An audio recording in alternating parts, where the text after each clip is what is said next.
Welcome to another episode of Sports Extra. My name is Rumbo Chakureka, and of course, I'm joined by my guest, Brian Matamba. Today, we've got a very interesting lineup for you. We are going to be looking at local football. Dynamos are now sitting at the top of the log, and this is after a very long time that they've actually done this. But of course, Dimbare fans seem to say that the city of Harare is painted blue at the present moment. And we're also going to be talking about talent identification and development. We were out at the Ebambaya Fellowship Program at the National Sports Academy in Bindura, and we'll hear more from the director there. And of course, we're going to be looking at rugby. Are we living in the past, or do we now have to embrace the now and the future? And of course, finally, what a cracker of an encounter it was yesterday. Manchester City and Liverpool, of course, they shared the spoils, but are they going to share the trophy? I don't think that's going to happen. One is going to be a champion. And we'll be coming back to give you all this and more here on Sports Extra, your premium online sports show.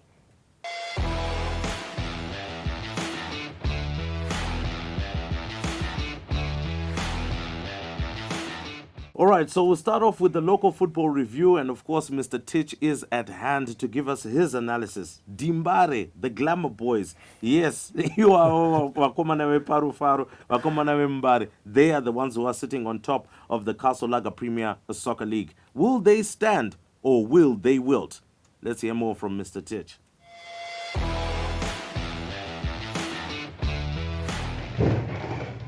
Dynamos have moved to the top of the Kasolaga Premier Soccer League with the no-all draw awaiting Ngezi Platinum Stars, and this was aided by their rivals for the league title, dropping points, most notably Chicken Inn, who fell to a shock 3-0 defeat away to Wawa at the Ascot Stadium in Gweru, arguably the biggest result of the weekend. But for Dimbare, in terms of their title credentials, they went into this game on a 5-game winning streak, and whilst they didn't win, when you take into context their record at the Baobab Stadium, since Ngezi Platinum Stars were promoted back in 2016, Dimbare have never won at the Baobab Stadium. So for Tundra Andrea and his charges, he'll be very happy that they were able to get a point, and especially with Triangle, Manica Diamonds and Chicken Inn all dropping points, it means they maintain the momentum at the top of the table in the Kasolaga Premier Soccer League.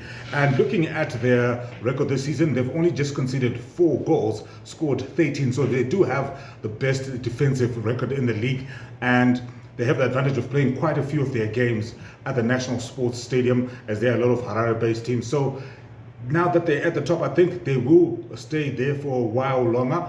The concern will be maybe their ability to score goals, because they're not amongst the big boys when it comes to scoring goals, but definitely strong and solid defensively. So based on that, I expect Dimbare to continue holding on to that top position, although we do have teams like FC Platinum, which are flattered to receive in the early stages. FC Platinum moving up to 5th. They now have back-to-back wins actually for the first time this season. So they're a team to watch. Caps United as well, moving up to 7th. I think those are the teams that can challenge. Manica Diamonds drawing their last 4 games. Looks like they're starting to fall to the wayside. So interesting developments in the Kasolaga Premier Soccer League. But I think the biggest talking point will have to be the job that was done by Wawa. And what I'd like to point out as well, I have got a very young team. They've got a 19-year-old who's got on 6 goals right now. That's Jaden Barake. They've got Callum Brown as well, and Mupeya as well. Those guys are 20 years old. So it's exciting to see a team putting faith in youngsters. And for Luke Petros,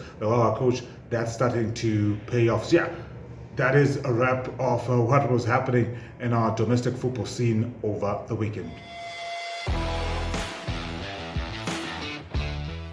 Well, we'll see whether it will actually happen in that kind of manner. But quickly moving on to what we were doing on Friday. We went out to Bindura, to the Bindura University of Science and Education, Brian, and we got to see the Ebambaya Fellowship Program. Now, it's a program that has been set aside and put together, sponsored by Olymp Africa, facilitated by the Zimbabwe Olympic Committee, where they are looking to tap into youngsters between the age of 8 years of age all the way through to around about 14 years of age. They get into a camp for 3 days.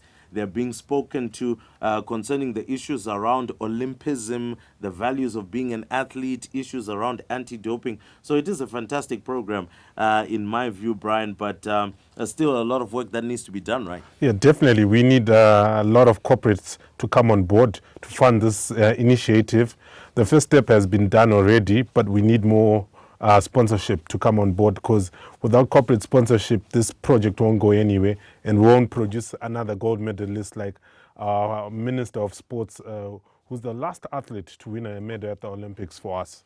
Oh, yes, the last athlete to win an Olympic medal for us. So the question will be, how is this process actually coming together? Well, we spoke to the director of the National Sports Academy, and he is also part of the SRC board. He is a commissioner in the SRC. That is Mr. Titus Zumuya. This has been a very exciting development. Many times people think that sports stars simply emerge from nowhere. But I think this is a process, it's a developmental process, and we need to start investing in that developmental process. And we need to catch them young, and to start whilst they are still very young, and then begin to groom and nurture them, so that in the end we are able to produce athletes who are able to bring back home the much needed medals. But it just doesn't come by chance. And I'm so excited with this program, a program which is very much focused, a program which is very much results oriented, a program that I notice many of us are now very much committed to. And I'm so happy that the Zimbabwe Olympic Committee has come on board, and they've actually, through the Ebambaya program and fellowship program, have been able to assist us in ensuring that for the first time in Zimbabwe, we are having a talent identification program that is now being centered outside Harare, and where I believe we do have the potential, where I believe we do have the talent, where I also believe we do have the passion. And it has been exhibited throughout the past 3 days. We have now seen kids who are very much talented, who are very much committed, and parents also who are very much committed. I think many people think that many of our parents from the disadvantaged community do not want to support sports, but what we have witnessed here is a situation where the parental support, the school support, also the education system support has been fantastic. And I'm sure what we have witnessed the past 3 days will yield results come 2022, 2020, 2024, come 2028, and come 2032, because that must be our major focus. These are 8-year, 9-year, 13 years, and 14-year-olds who have the potential to bring us the much-needed medals. Well, a lot of work still needs to be done, but at least the first steps are being taken in order to discover those youngsters that will bring us the much-needed glory. But there's a journey, Brian. It's a long one. It's not easy to get to the top, but there is a plan. No, yeah, at least there is a plan in place. But now let's look at matters where we actually need a new plan. And I think it is about time. Now, over the weekend, rugby had mixed fortunes, but it was something that actually showed us the light of where we currently are and where we need to go. And we'll start off with the Zimbabwe under-20 squad. They narrowly won their encounter against Tunisia, 19 points to 18. Brian, we would have expected a bigger scoreline there, but maybe can we excuse the youngsters for trying to acclimatize to Kenyan conditions and maybe not knowing what Tunisia was all about? No, I don't think the excuse is there, because despite the climate playing a huge factor, their decision-making wasn't the best. They got a lot of penalties, especially in the red zone in Tunisia's half, but they opted to tap and go. That's like playing schoolboy rugby. You're now at the highest level. You might be under 20, but that's test rugby. They should have gone for a post for a lot of occasions, but they chose not to go for post. No, yeah. Choosing not to go for post, maybe isn't that some of what we would say the rock and roll, champagne, heavy metal kind of rugby that we are looking to play and put more points on the board? Well, this is a test match. You got to put points on the board, keep the scoreboard ticking. But in this game, they didn't keep the scoreboard ticking. They had to come back from behind to win this game towards the end. They were actually trailing in the last minutes, and they had to score a last-minute try. It's because they didn't take those 3 points. They left the 3 points on the kicking tee. Oh yeah, left the 3 points on the kicking tee, but I'm sure Sean D'Souza will be having a serious word with the youngsters to try and get that, because they do have a lot of kickers in that side, from the captain Takudzwa Msingwini to Brendan Marume, who is one of the starlets who's rising through. They do have quite a number of kickers there, so a little bit surprising why they didn't take the kick. It's quite surprising. But also with Sean D'Souza's philosophy, he believes in running rugby. Maybe that's why they opted that. All right, so moving away from the youngsters, well, in fact, before we move away from the youngsters, because let's look at the other scores that actually came through. Namibia walloped Cote d'Ivoire 62 points to 0. That was the opening match. So that definitely put some chills down the spine of us Zimbabwe rugby supporters, because we're now thinking, oh, goodness me, this is a side we tend to meet at the Craven Week, and we're relatively at par. If they get 62 and we get 19, 18, that's difficult. But Kenya also got a huge victory. They beat Uganda 54-20. So that was another high-scoring game for Kenya. And then Madagascar getting by Zambia. Does that inspire any confidence to you, Brian, considering that they won 26-14 against Zambia, maybe a side that we would feel would be much less? And yeah, does it put us at par or at least slightly above Madagascar? I wouldn't say it put us slightly above Madagascar, because they beat us the last time we played them in the Pathés Cup when we lost the final at home. So I think it's going to be a close one between Zimbabwe and Madagascar. So it means that the gap is no longer that huge between the other nations and us. That's why I think we're also living in the past. We're no longer the big boys in African rugby, even at under 20.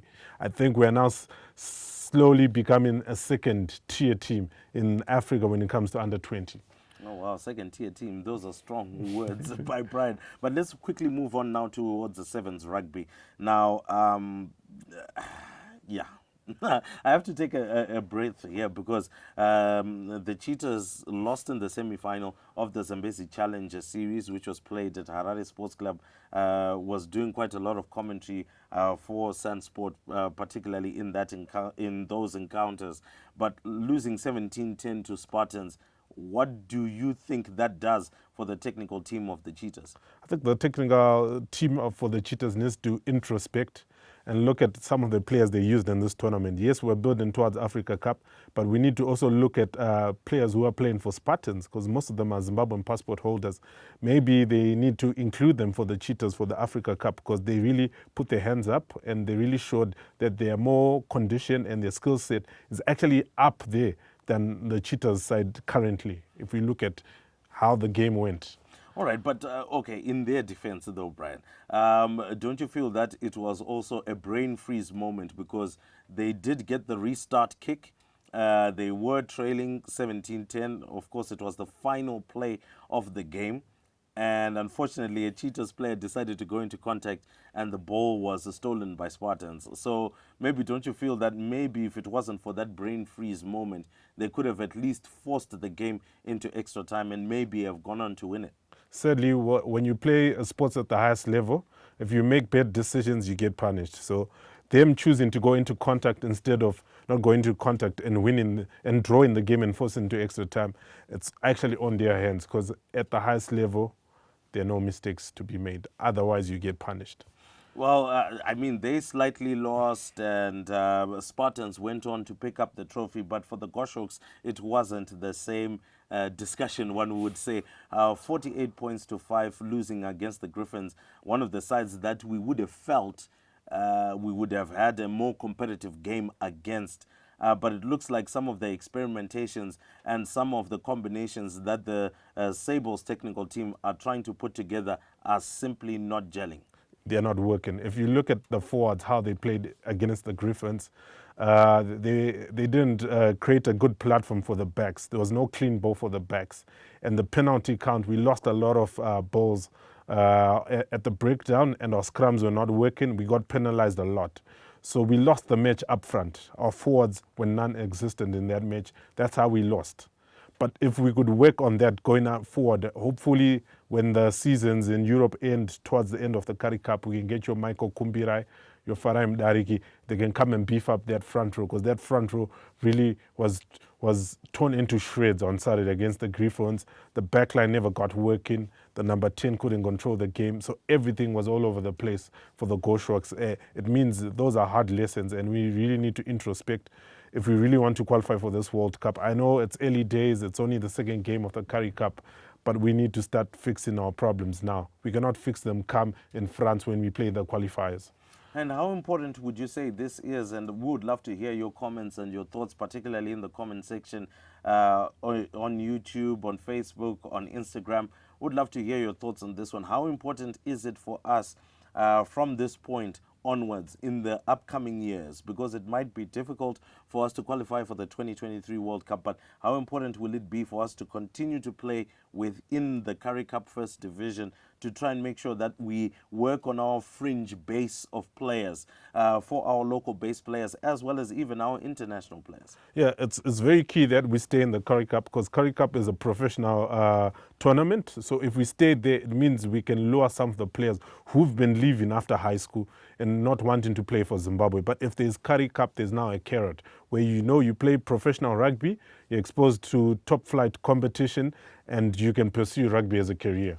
Oh, well, very important points there. So are we living in the past or are we not? Do we need to now incorporate some of the players that were leaving out of our setup? Well, we leave that to Brendan Dawson and his entire technical team. We leave that to Graham Colback and his entire technical team. And of course, we know that Sean D'Souza will be working on quite a lot before our Zimbabwe under-20, our junior Sables, take on the next match, which will be against Madagascar a little bit later on this week.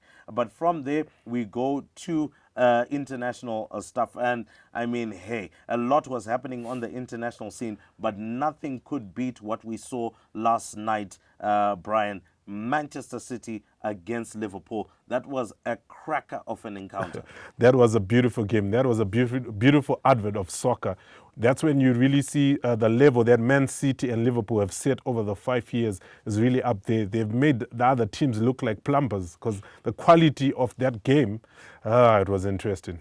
All right, I mean, just taking a look at how Manchester City totally dominated the first half, do you feel that they actually could have put the game to bed, or was Liverpool always going to come back? No, they should have put that game to bed, because Liverpool was all over the place. There was panic in Liverpool's defense, especially if you look at Virgil van Dijk. He's usually the most calmest, but in the first half, he was all over the place. He was like a loose-head chicken. But Man City failed to capitalize to put the match to bed, and Liverpool rose in the second half, and they started the second half well, and they came back into the tire. So just looking at overall, I think a draw ended up being a fair result for these two Titans. Oh, one of the things I must say, the goal taken by Sadio Mane was phenomenal. And even the pass by Mohamed Salah to be able to lift up his head and that defense-splitting pass to pick out Sadio Mane there, it just goes to show that the front row of Liverpool is not falling apart anytime soon, considering some of the ages that Salah is about to hit 30. Sadio Mane is about to hit 30. He actually turned 30. He turned 30. So you're looking at the front row hitting 30. The only one who hasn't been able to keep a permanent place in that front row is Roberto Firmino. I think Roberto Firmino time is slowly coming to an end on his Anfield career. If you look at the likes of Jota and Diaz coming up in the ranks who are slightly older than him. So it just shows you that Salah and Mane, their level's still up there, but Firmino is slowly dropping. Oh yeah, Firmino is slowly dropping off the pace. But let's look at how Riyad Mahrez, goodness me, how did he miss that? And yet I was actually rooting for Man City there, because Liverpool cannot take the title. Brian knows that they cannot take the title. Otherwise, he'll be talking all day. Yeah, the title's still in City. City are still in the driving seat, because they still got a point buffer between them and Liverpool and 7 games to play. And I don't see City dropping any points until now, till the end of the season. But that Mahrez miss was the ball game. He should have buried that chance. And that splitting pass from Kevin De Bruyne, what a pass. Absolutely classic midfielder. So finally, looking at the run of games that these guys have, Liverpool have still got a Tottenham in there. They've still got a Manchester United. I'm a Man United supporter, but look, I don't think there's much that we're going to reap out of that one. And there's still Everton. There's still Everton, but Everton, I mean, It's still a derby. It's a Merseyside derby. no. You see, this is what we're talking about, living in the past where, Liverpool, Everton, Merseyside derby, something is coming through. Nothing is coming from that, especially with Frank Lampard at the helm. But in any case, looking at the run of fixtures, Man City has, I think the only ones that are hitting some level of form right now is Leeds United, but I don't think they've got the capacity to stop the Man City train. Maybe they might be stopped by West Ham if West Ham pitches on the day. But if they don't pitch on the day, I don't see City dropping points until now, till the end of the season. Well, we'll see how all of that will go through. Would love to hear your predictions and your thoughts around that particular encounter. But that brings us to this episode of Sports Extra. And of course, we encourage you to like, to share, to comment, to subscribe on Facebook and on Instagram. We are there. Our handle is at Sports Extra Zim.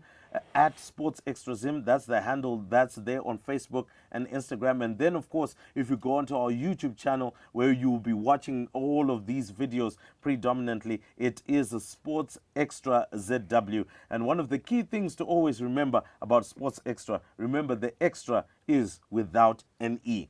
From me, Ruimbo Chakreka, and of course, from Brian Matamba, my guest, thank you so much for joining us. Thank you for having me, Ruimbo, again. And we look forward to some more interesting results, good results, particularly on the Zimbabwe rugby field and in any other sport in particular. It's cheerio.